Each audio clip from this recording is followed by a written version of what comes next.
find them there every Tuesday, the volunteers of the Listening Post at Golden High School. It's a place kind of like Grandma's kitchen, a warm, friendly, safe place where you can relax, talk, and enjoy a snack. It's a place where you eat peanuts or talk with your friends or talk with anybody else. It's a great place to be. Mable Barth founded her first Listening Post at Auraria College 11 years ago. From there, the idea spread to colleges across the country into Golden, the first high school Listening Post. Chris Gunther actually was a student here, had been a student, and we met him at Auraria, and he said we ought to have a good Listening Post at Golden. So he brought a Listening Post handbook from me, took it to one of the counselors, John Vidal saw it, and said, we need this. And that's how I got started here. I heard from Jenny. Oh, yeah? She called.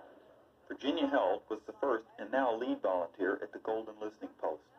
Mabel visits when she can, and Chris has also become a regular. Chris has broken ground, becoming one of the few young people to volunteer at a Listening Post.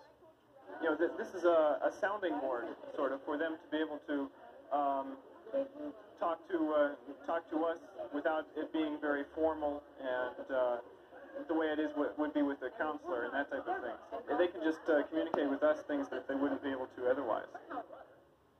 Mabel, Virginia, and Chris are here to listen.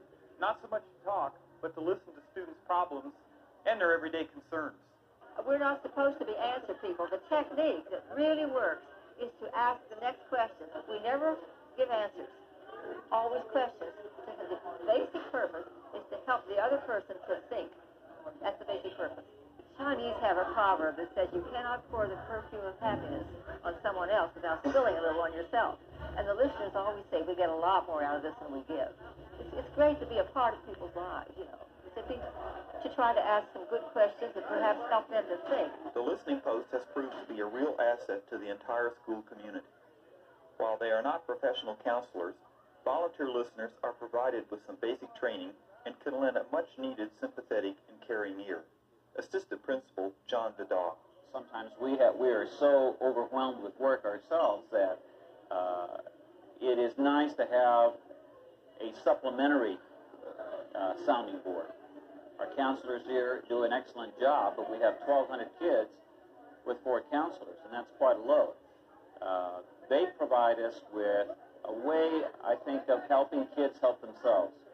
Their technique is to ask lots of questions that are probing type questions that lead to a solution.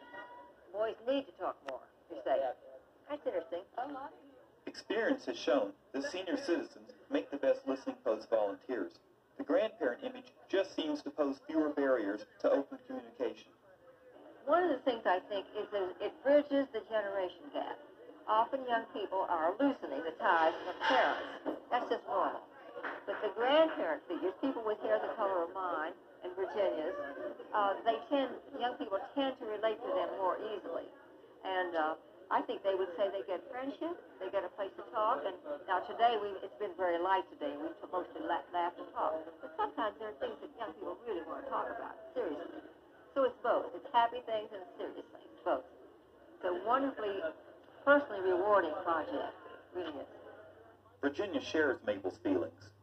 Well, in the first place, if you're 70 years old, it's very refreshing to have the association of all these kids, 14, 15, 16-year-old kids.